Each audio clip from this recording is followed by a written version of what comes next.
Good morning. Here is today's word of blessings for you. Esther 1:4-7. For a full 180 days, he displayed the vast wealth of his kingdom and the splendor and glory of his majesty.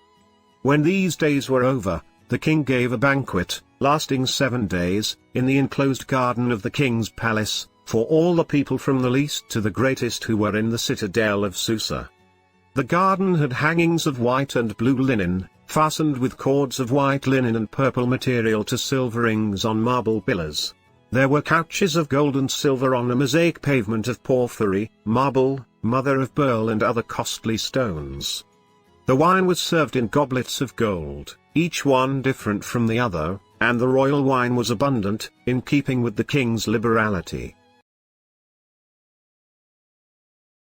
Today's title is Real Glory. Have you been to a really gorgeous party? I have been to some. But I have never been to a party described here. It is just unbelievably magnificent and gorgeous. The magnificent scale and luxury of the party, such as 180 days of continuous splendid party, 7 days of national banquets open to all and drinking wines in goblets of gold sitting on a couch of gold and silver are just overwhelming. Is this real? You might ask. I think it is real. That is the glory of Persia, so famous in history. I am glad that we could at least see the very realistic picture of it through the Bible.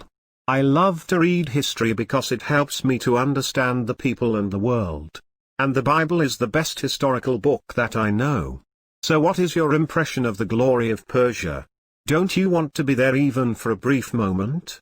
That's not necessarily bad. But you know what? Jesus said that such glory of man is not better than a glory that's a nameless flower in the wilderness. But why? To a human eye, the two doesn't even compare. Yes, Jesus has different eyes and views. He looks inside than outside. He looks into the depth rather than superficial temporality. He looks at God's handiwork rather than man's masterpiece.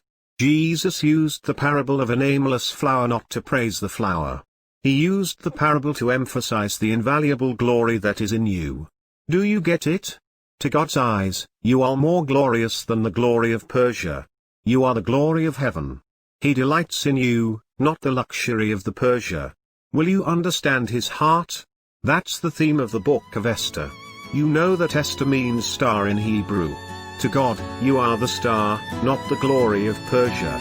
Wonderful. Isn't it?